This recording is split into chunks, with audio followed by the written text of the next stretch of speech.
नमस्कार. आपल्या सगळ्यांचे महाराष्ट्र सोशल न्यूज चॅनलमध्ये हार्दिक स्वागत. चला वळूया तर एका नवीन बातमीकडे. आजची बातमी. सुरत नागपूर महामार्गावर फागणे गावाजवळ बनावट कागदपत्रांच्या आधारे डिझेल सदृश्य ज्वलनशील रसायनाची वाहतूक करणाऱ्या प्रकरणाचा भांडाफोड करण्यात आला आहे. महाराष्ट्र पोलीस स्थानिक गुन्हे शाखेने कारवाई करत 2 संशयितांना अटक केली असून सुमारे 23 लाख रुपयांचा मुद्देमाल जप्त केला आहे. गुजरातहून मलकापूर येथे रसायन नेले जात असल्याची माहिती मिळाल्यानंतर पोलिसांनी टँकर अडवून तपासणी केली. यावेळी चालक विकासकुमार बबलू चौधरी आणि जयदीप गीडा यांनी सादर केलेली कागदपत्रे संशयास्पद आढळली.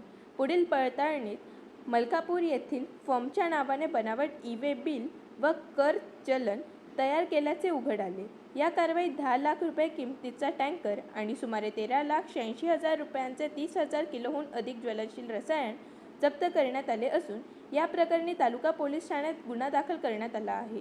ही कारवाई एलसीबीचे पोलीस निरीक्षक श्रीराम पवार यांच्या मार्गदर्शनाखाली करण्यात आली असून पुढील तपास सुरू आहे. बातमी आवडल्यास चॅनलला लाईक व सबस्क्राईब करा व दररोज अशा नवनवीन बातम्या पाहण्यासाठी चॅनलला फॉलो करा. धन्यवाद.